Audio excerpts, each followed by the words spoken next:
Welcome in. My name's Katie Lynn. I am a human design certified analyst. There's about 450 of us around, and what I'm here to do today isn't a foundational reading. The most important part of human design truly is understanding how your body says your yes and no, how it makes its choices or your choice mechanism. So that's what we're going to focus on today is how do you actually say your yes and no for the correct way for you? Who are you? This experience is going to be about 30 minutes long to 45 minutes. Um, this is a gift, so thank you for that. Um, it's going to be divided up into a few parts. So, first part is going to be what is human design. Part two is understanding your yes and no. And part three, I'm going to give you just a little bit of brain candy about some of the things in your chart that could exist that would be important to mention now. All right. So, part one, we are going into what is human design. Okay. Human design. I said it allows you to understand your yes and no for you. So when you're making your correct decisions, like if your body says yes and you follow that yes, if your body says no and you follow that no, then you are ultimately allowing your purpose to flow through you. And your purpose is your incarnation cross here. You and I slightly talked about that the incarnation cross is your purpose. So let's rewind that a minute. If you follow your choice mechanism, yes or no, then you allow your purpose to flow through you with every decision that you make. There's no need to pre-plan or get your head all involved. All right. So I just got a little bit distracted there because I almost thought I was looking at my chart here for a minute because I noticed that your throat is wide open. Mine is too. It's a unique thing to have. I'll comment on it later, but that's why I kind of went like eyes glazed over there for a second. Okay, what else can we describe human design as? Human design is a person's energetic blueprints. You know, if people say, oh, I wish I knew this baby's uh, user manual, well, you know what? Here's your user manual. Um, but we are born and we are almost instantly conditioned.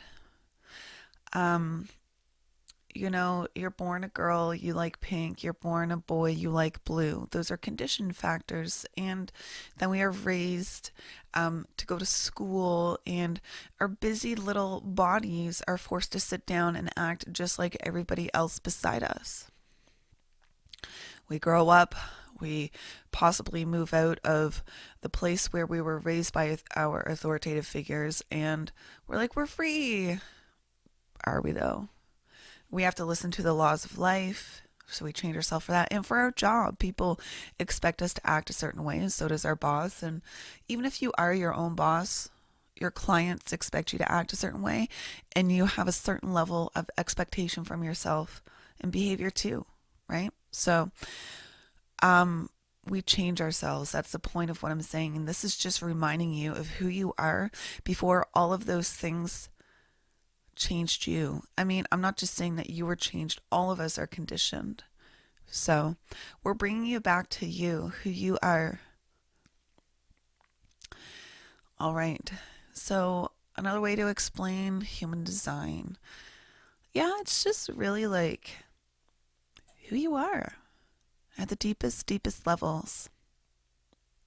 All right. Part one complete. Now we are going to go into part two. This one will be freaking long and taking the majority of our time together. So let's talk about that. I'm just excited. I'm not breathing because I'm talking so much, so that's why I keep on sighing deeply.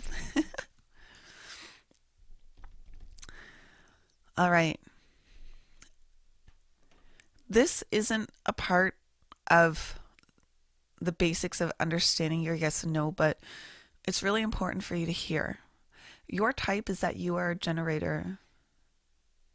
You're actually a pure generator if you want to get more jargony. But what does that even mean? It means that if you were to cross compare it to another modality like astrology, I have no clue what astrology is. So when people say my birthday falls under Capricorn, I'm like, what? Cool. I guess that's all I know about it because for an astrologer, Capricorn means something different and very deep, and there's not a lot of there is a lot of knowledge behind it when someone says that for a trained astrologer. Same thing here. Your type is that you're a generator. I'm telling it to you. It's not that I expect you to understand what generator means, but for a trained analyst, it's got a lot of information behind it for you. So whether you know it or not, I'm going to be including the aspects of the characteristic of what a generator is within your yes and no explanation. So, if you're going around and saying from the human design system, oh, what are you? I'm actually a 2-4 generator. That's how you would describe yourself because you gave me your exact time of birth. So, whoop, I was able to go super deep for you and able to go super deep for you. Okay, let's begin understanding how you say your yes and no in front of you. I am actually starting to put on some information about what all of this stuff in here in front of you is, like educational stuff. They're going to be coming up on YouTube. For some reason, I felt like I needed to say that. Okay, Katie, stop talking and being so ADHD like. Focus. All right. Choice mechanism. Yes and no. That is your strategy and authority. It doesn't matter if we're talking to you, Ashley, if we're talking to anybody else. Your strategy and authority is how your choice mechanism works. It's a 2-part experience on how your energy works for you. So, your strategy and authority, it could be called your yes and no, your choice mechanism, but in the human design realm, strategy and authority is how you say your yes and no. And how would we say that for you? Well, you're actually here waiting to respond. You're like, I don't see the word waiting. Well, it's there. And your authority is your sacral. So, yes, that's jargon, but we're going to run through what all of that means because this, like I said, is the most important part of this whole experience. Saying your yes and no, using your strategy and authority is the most important part of understanding human design because once you start saying yes and no based on who you are and allowing your purpose to flow through you, then all of these little numbers, all of these little characteristics that describe you ring true for you. It just is. It just happens. As opposed to someone who may not know themselves on a deep level and these characteristics might not be so familiar to you. All right, how do you say your yes and no? Your strategy and authority? From now on, I'm going to be saying strategy and authority. Well, since it's a 2-part choice mechanism, it's going to be taking 2 moments to explain what they mean. I don't know why I am speaking so weirdly today. I feel like I'm a professional speaker, but I just can't get my words out today. Words are hard. So, strategy and authority, part 1. What is strategy? You're here to wait to respond. What does that even mean? Waiting to respond. Waiting is the most important part of your strategy. Waiting means not disengaging with life or just sitting there with your thumb up your pooper, but it means waiting in a particular moment where a conditioned behavior would just leap ahead and do something. Okay, so waiting means just stopping the conditioning or stopping the conditioned behavior that we've been taught. 8 glasses of water a day, you know, is that correct for you? Does your strategy and authorities say that that's what's correct for you? I'm not a doctor. It's just an example. So, strategy is just stopping the conditioned behavior. Why? It's so that your energy has a chance to see what is actually coming at you is correct for you or not. Or maybe instead of jumping on the first thing that was presented to you, maybe the third thing in line was the one that you were meant to accept. So we're conditioned in life to jump on opportunities when they present themselves to us because, of course, we don't want to miss them. But is it correct for you? Wait to respond. Okay. I know I feel like I'm like going deeply into this, but it's so important to stop that conditioned behavior that we've been taught. Someone in chat here said FOMO is real, fear of missing out. So you are just going to wait to see what your energy really has to say about it. I'm not saying that you're not allowed to do anything, like I said before. If something piques your interest, go out and test it out and, take your energy for a walk. See what happens when you go and experience that particular thing. Is it for you? No? Okay, just leave. And that's all right. Maybe it was the best thing. So just go do it. If you're unsure. Okay. Now, waiting to respond. What does respond even mean? It's, well, how your energy works. So your strategy is waiting to respond. You're waiting to let your energy work its proper way. That's what you're doing. You're responding to what's around you. Now, I can actually move quickly into your inner authority part too, because there's so much that I need to explain about this because, well, your sacral, this is what it is here. This is your sacral. It's got this juicy life force energy, and that's actually what makes you a generator. Lots of jargon, and that's why you're here to respond. So, you waited, you stopped the conditioned behavior. Now what? Well, your sacral is going to tell you what's correct for you or not. It's going to give you a response as to, what direction you should move in.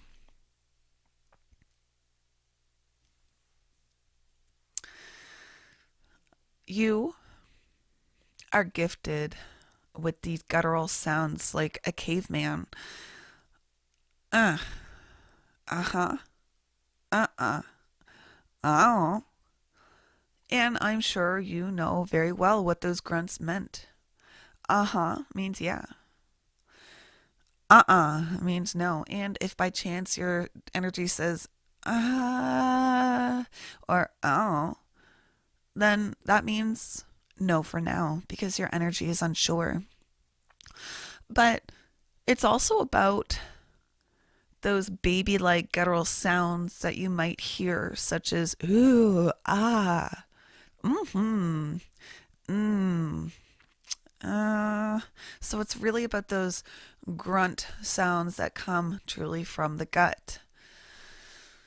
Now, there are other signals that could exist within you, like maybe your environment, something happened and you're just like, ooh, Or you're like, well, those are all indications too. Maybe your body like sunk into itself when you were unimpressed with whatever was in front of you.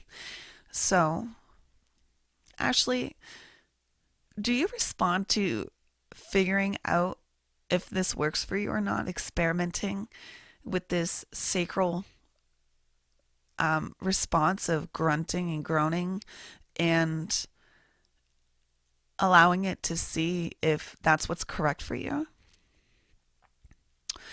Thing is, though, is that we are conditioned away from those sounds. I know I was. My mom said that yeah and nah and uh-huh was improper for society. Got a slap on the wrist and said, say your yes, say your no.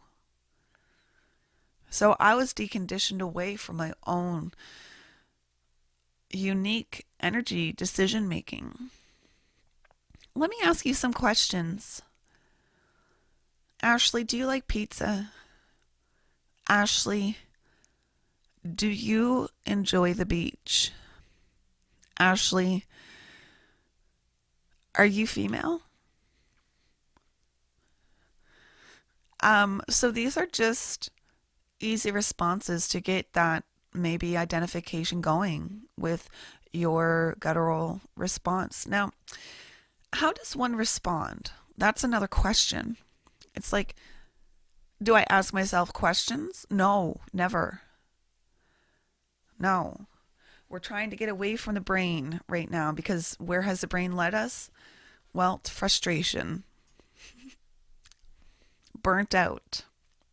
How do you respond? So it's not questions being asked to you directly from your head into yourself. Like, do I want to buy that?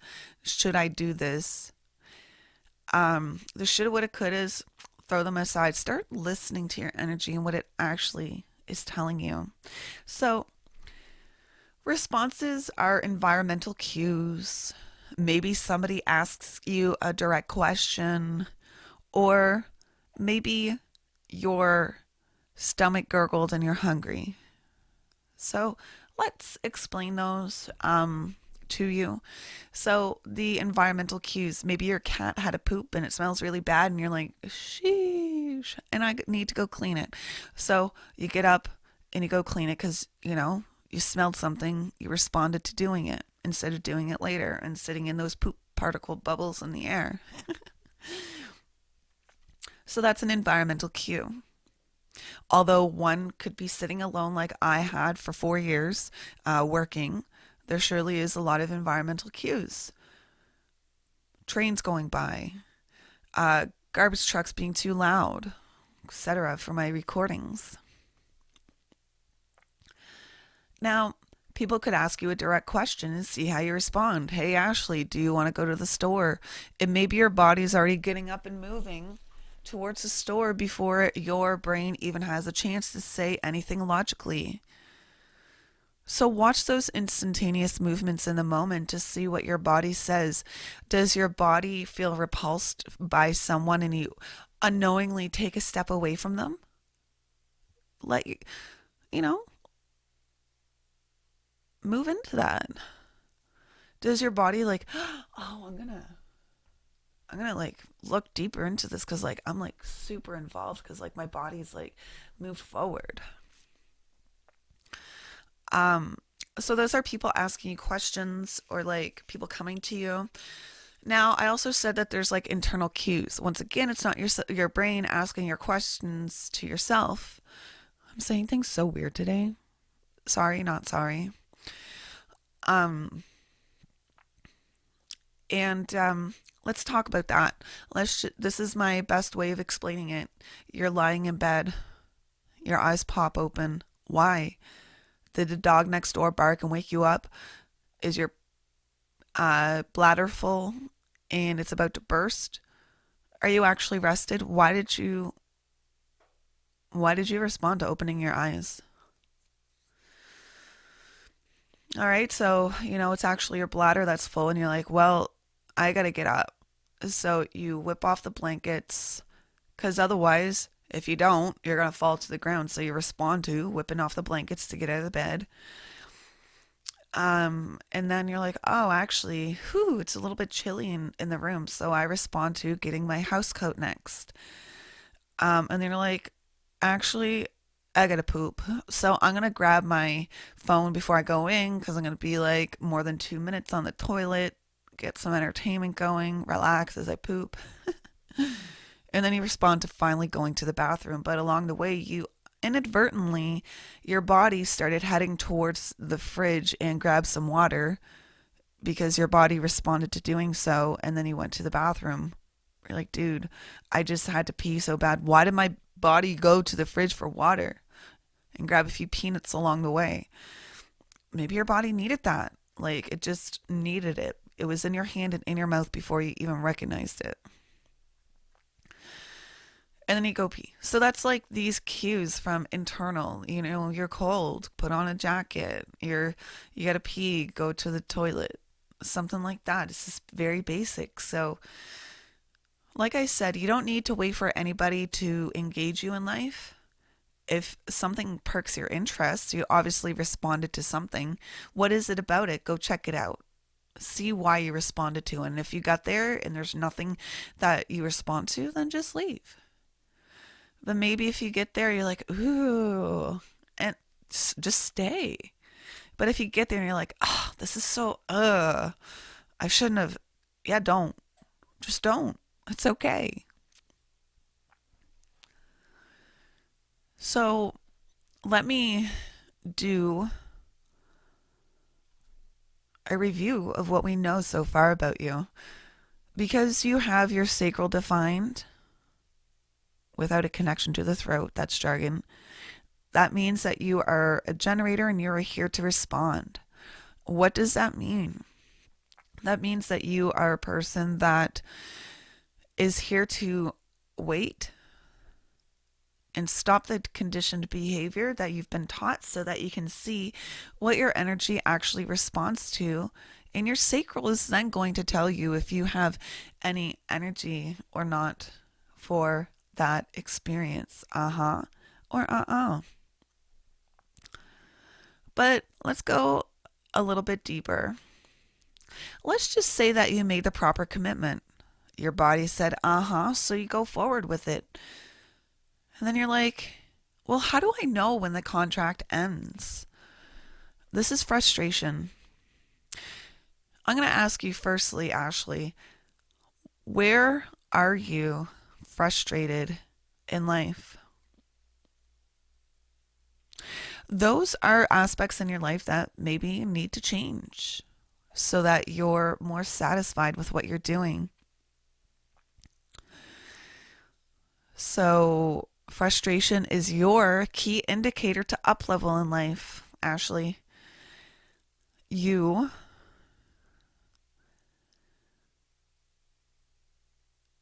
could have started the contract correctly, but then you started to get frustrated. Like, I started a job and I got frustrated. It's because I realized that my boss was lazy and I was frustrated with him, not the job. So when he got fired because his boss realized that he was lazy, he got fired and I was less frustrated. I was more satisfied at work. So I didn't need to quit. Something just needed to change. So just because you're frustrated, it doesn't mean you need to hop on something. It doesn't mean you need to quit something. Maybe something just needs to shift or change or be different in order for you to experience less frustration, more satisfaction. You're like, well, how do I do that? You have to wait in the moment to see how your body reacts, to see what it says. Don't get your brain involved on how you're going to pre-plan everything for that particular situation because maybe that's what's got you frustrated. Let your energy speak. So, yes, frustration is a key indicator that something needs to change. All right, let's talk about it again. Let's summarize more. I've been telling you that if you say your yes and no correctly, then it allows your purpose to flow through you. Let's talk about that for a second. So, if you follow your then you're allowing your purpose to flow through you. If you follow your you're allowing your purpose to flow through you. If your energy says, I don't know, or then it's a no for now because you just don't know. And you're still allowing your purpose to flow through you because you just need more time. So, what if you do the opposite? What happens then?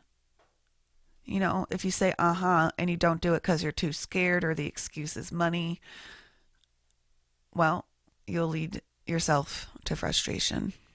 It's just the opposite. So, if you listen to your energy, your purpose flows through you. If you don't, then you'll end up with frustration in your life. That's just it.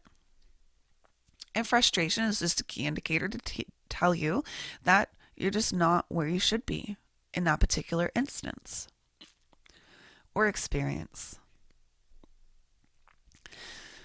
Okay. Do we understand how to say yes and no for you? Oh. I do invite you to experiment with this. Does this work for you? It actually doesn't have to be spiritual. It can be scientific. You know, experiment or make your hypothesis, experiment, draw your conclusion. I know that for me, there's surely less frustration in life. All right. Now, I want to go into some brain candy. If you have any questions regarding this part here that we just went through, please ask me questions. That's the part that I would love to have questions from. This next section is just brain candy, just because it's fun. Okay. You have a wide open throat. Just like me, there's no connections here, and apparently that's rare because there's so many different gates here that have the capability of connecting you that is this unique. Now, what does it feel like having this wide open? Well, if you initiate a conversation, then people will start like digging in their bags, digging in their bags, start typing on their phone, picking their nose, picking their arse, whatever. It feels like they're not listening and they're not engaged with you. But I bet when people say, hey, Ashley, what's your opinion? The whole room stops and everybody looks at you and it's like, chirp. What is your opinion, Ashley? And everybody's listening. I'm not saying that no talking first is what you should do, but by personal experience, just witnessing what's going on and then engaging with the conversation when you respond to having the proper time to enter the conversation, that works. But I find most of the time that I'm silent in a lot of conversations because, like, why would I bother saying what I would want to say? Why would I interject with what I'm like, oh my God, so antsy to say? So, our voice needs recognition, and when it does get recognition, oh boys, is it ever recognized? And I don't know if this is just the open throatness, but like I feel like when I go to a party, I'm not a drinker, I'm a green smoker, and people want to accommodate my lack of drink in my hand. Are you okay, Katie? What's up? Do you need a drink? So like now when I go to parties, I just get a glass that can't be see-through and I just fill it with water so that people don't feel like they have to accommodate me. I don't know what about it, like what part of my energy it is, but I wonder if you experience that too. Okay. Now, if we were to have a full foundational analysis, we could go through what each center means for you, both the colored in ones and the ones that are not colored in, so the defined ones and the undefined centers. Just because they're undefined, it doesn't mean you're broken. It just is. So I want to go into some different things about your energy. Now, you have this here. I want you to look from the 34. You have the 34 running up to the 10, and then it kind of comes down from the 25 to the 51.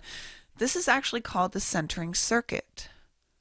So you may find that people say that They feel more like themselves around you. You can bring people back to their center. Um, the reason why I understand that aspect is because I have it too. And coming down here, we can see the 57. We have the 34, and if we actually go up to the 20, I know you don't have the 20, but you have the 10. That's a whole different circuit, and it's called the integration circuit. Now, these circuits, two different circuits, very complex, they're all about the self.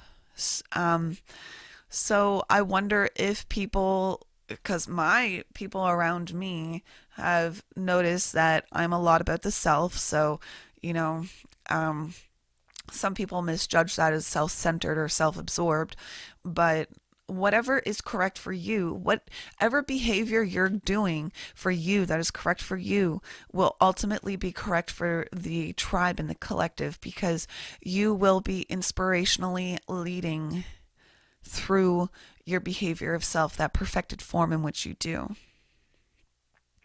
So, if people do throw out those words like that towards you, just say thank you, as I do, because maybe they're just seeing the negative aspect of it, but instead of the positive aspect of it. So, why am I talking about this for you? Is because having all of this centering circuit is rare. So, you have two rare things in your chart just to begin with. And then the integration circuit, you have majority of it. I have majority of it too, minus the 20. And it's rare to have that too. So that's cute. Maybe you feel like the lone wolf and the tribe does matter to you, but that actually leads into your profile. Now, when you are acting yourself, truly another thing happens is that your profile begins to emerge. A profile is your behavioral costume, how you see yourself and how others see you. Now, I resonated with my profile and I went ew to my incarnation cross. So your profile is that you're a hermit networker. You're like, what the fuck? How does that even work? It's a love and hate relationship with people, right? I hate people, but I need them. But you are a hermit and you are going to be called out from your network. And you understand who has the talent. So make sure that you um, make sure that when people call you out, you're being called out for the correct things, that you have the energy to do it, because otherwise you're just going to end up frustrated and burnt out towards commitments that you have. All right, so you mentioned sun. So the 10 is here. That's about like the behavior of self. Um, you have the 25, and that's like the love of self, like the spirit of self. That's why you have the vessel of love as your cross, because you get the 46 and the 15 are all in here, and the G, which is about love, direction, and identity in life. It's not necessarily about love of a partnership. It's just love in different forms. So, why am I saying this is because I wonder if people just fall in line behaviorally correct when they're around you. And then when they're with other people, they don't. For example, I have a lot of siblings, and they know that if they act correctly around me, they get all the things. And by all the things, I mean electronics, good experiences. But if you're a dick, you're not even welcome to my house. So that's what I'm talking about for me. But yeah, Ashley, that's going to be the final experience now. So, summary: how do you say your yes and no? You say uh-huh or uh-uh. And if it's I don't know, then you just don't know right now, and that's okay. Like I said, I invite you to experiment. I hope you have a lot of fun with this. And I could literally talk about you for 18 hours. The full experience is a $250 experience, but we just started with the basics today. So I hope you enjoy that. And yeah, thank you. Mwah.